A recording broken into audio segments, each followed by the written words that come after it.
অৰুণোদয় আঁচনিটো কেতিয়া বন্ধ হ'ব, কিয় বন্ধ হ'ব আৰু ফেব্ৰুৱাৰী মাহত কোনসকল মহিলাই ৮,০০০ টকা পাব আৰু কোনসকল মহিলাই এই ৮,০০০ টকাটোৰ পৰা পাব বঞ্চিত হ'ব, এই সকলো ধৰণৰ কথা মই আজিৰ ভিডিঅ'ত আলোচনা কৰিম আৰু আপোনালোকক খুব ভালদৰে বুজাই ক'ম।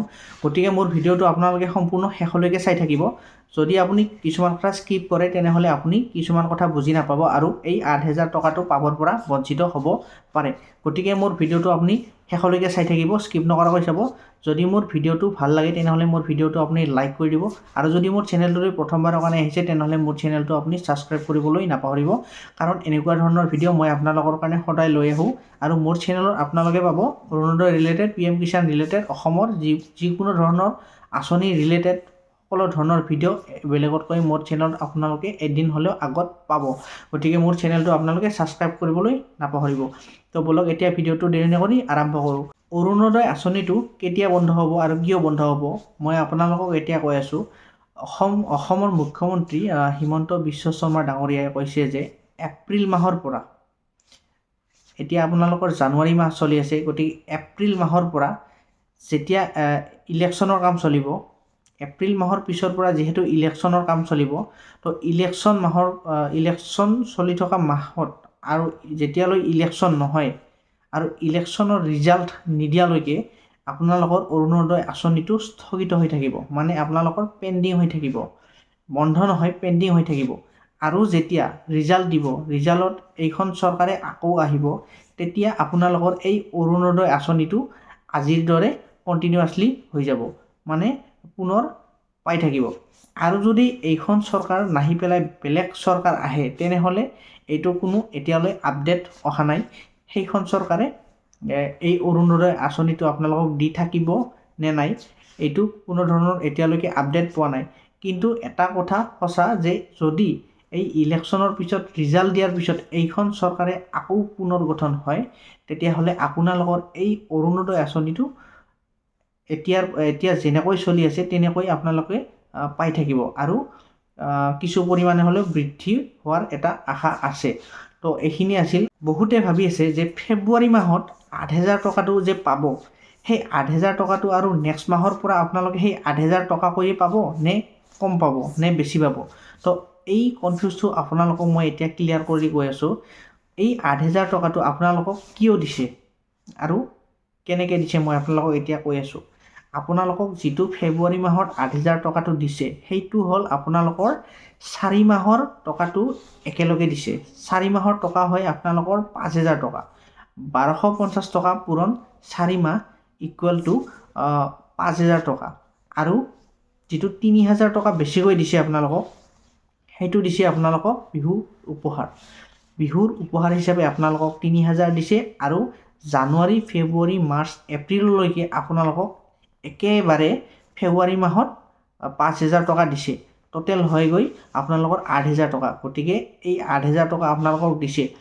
যেতিয়া আপোনালোকৰ ইলেকশ্যনৰ ৰিজাল্ট দিব তেতিয়াৰ পৰা আকৌ আপোনালোকৰ 1,250 টকাকৈ ৰেগুলাৰ হ'ব, মানে 1,250 টকাকৈ আপোনালোকে পাই থাকিব আৰু বৃদ্ধি হোৱাৰো চান্স আছে। গতিকে এইখিনি আছিল। আৰু কোনসকল মহিলাই এই 8,০০০ টকাটো ফেব্ৰুৱাৰী মাহত পোৱাৰ পৰা বঞ্চিত হ'ব বা তেওঁলোকৰ কোনসকল মহিলাৰ এই 8,০০০ টকাটো পোৱাৰ পৰা বঞ্চিত হ'ব মই আপোনালোকক এতিয়া কৈ আছোঁ। অসম চৰকাৰে বা হিমন্ত বিশ্ব শৰ্মা ডাঙৰীয়াদেৱে আপোনালোকক কৈছে যে যদি আপোনালোকৰ বেংক একাউণ্টত আধাৰ কাৰ্ডখন লিংক নাথাকে তেনেহ'লে আপুনি এই অৰুণোদয় আঁচনিটো পোৱাৰ পৰা বঞ্চিত হ'ব বা এই 8,০০০ টকাটো পোৱাৰ পৰা বঞ্চিত হ'ব। কাৰণ যদি আপোনালোকৰ আধাৰ কাৰ্ডখন বেংক একাউণ্টৰ লগত লিংক নাই তেনেহ'লে আপুনি এই অৰুণোদয় আঁচনিটো নাপায়। কাৰণ আজিকালি যিটো আপোনালোকক অৰুণোদয় আঁচনি হওক, PM কিষাণেই হওক, যিকোনো আঁচনিৰ পইচাবিলাক দিয়ে, সেই পইচাবিলাক আপোনালোকক আধাৰ কাৰ্ডতহে দিয়ে, একাউণ্টত নিদিয়ে। আধাৰ কাৰ্ডত দিয়ে মানে আপোনালোকৰ এইটো হৈছে DBT লিংক।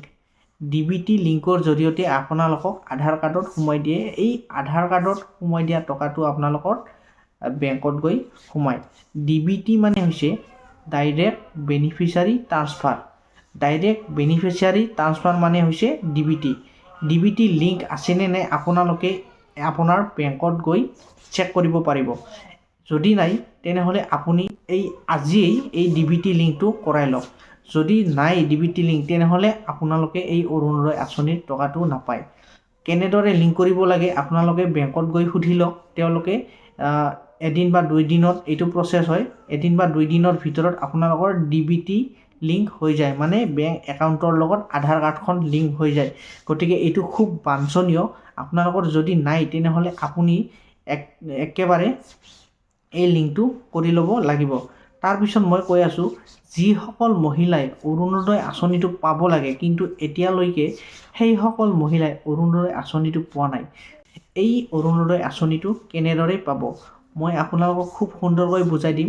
যদি আপোনালোকে অৰুণোদয় আঁচনিটো পাব লাগে কিন্তু তথাপিও আপোনালোকে এই আঁচনিটো পোৱা নাই, তেনেহ'লে আপোনালোকে আপোনাৰ পঞ্চায়তত যোগাযোগ কৰক, নহ'লে আপোনাৰ যিটো ব্লক আছে সেই ব্লকত গৈ আপোনালোকে এখন লিখিত দিয়ক। আৰু আপোনালোকৰ এই অৰুণোদয় আঁচনিটো পাবলৈ হ'লে কিছুমান নথিপত্ৰৰ দৰকাৰ। সেই নথিপত্ৰকেইখন হৈছে আধাৰ কাৰ্ড, বেংক একাউণ্ট আৰু ৰেচন কাৰ্ড। আধাৰ কাৰ্ড আৰু হৈছে আপোনালোকৰ বেংক একাউণ্ট। এই 3খন হ'লেহে আপোনালোকে আপোনাৰ অৰুণোদয় আঁচনিটো লাভ কৰিব। গতিকে আপোনাৰ যদি এই 3খন ডকুমেণ্ট নাই তেনেহ'লে এই 3খন ডকুমেণ্ট আপোনালোকে আজিয়েই যোগাৰ কৰক আৰু আপোনালোকে এখন ব্লকত গৈ লিখিত দিয়ক। একেখন জেৰক্স কৰি আৰু আপোনাৰ লিখিত এপ্লিকেশ্যনখন লিখি পেলাই আপুনি আপোনাৰ ব্লকত জমা দিয়ক। আৰু জমা দিয়াৰ পিছতে আপোনালোকৰ অৰুণোদয় আঁচনিটো আপুনি পাবলৈ সক্ষম হ'ব। বা গাঁৱৰ যিজন আপোনালোকৰ মেম্বাৰ থাকে, পঞ্চায়তৰ মেম্বাৰ থাকে, তেওঁক গৈ আপুনি লগ কৰক, আপুনি তেওঁক লিখিত দিয়ক। আৰু এই লিখিত দিয়াৰ পিছতে আপোনালোকে আপোনাৰ অৰুণোদয় আঁচনিটো পাবলৈ সক্ষম হ'ব। কাৰণ অসম চৰকাৰে আপোনালোকক সকলোকে, যিসকল মহিলাৰ ৰেচন কাৰ্ড আছে সেইসকল মহিলাক অৰুণোদয় আঁচনি হিতাধিকাৰী হিচাপে দিবলৈ কৈছে। গতিকে যিসকল মহিলাৰ অৰুণোদয় আঁচনি নাই আৰু ৰেচন কাৰ্ড আছে তেওঁলোকক অসম চৰকাৰে সকলোকে অৰুণোদয় আঁচনিটো পোৱাৰ যোগ্যতা হিচাপে বাছি লৈছে। গতিকে আপোনালোকে এইখিনি কাম কৰক আজিয়ে। এইখিনি কাম কৰাৰ পিছতে আপুনি অৰুণোদয় আঁচনিটো পাবলৈ সক্ষম হ'ব।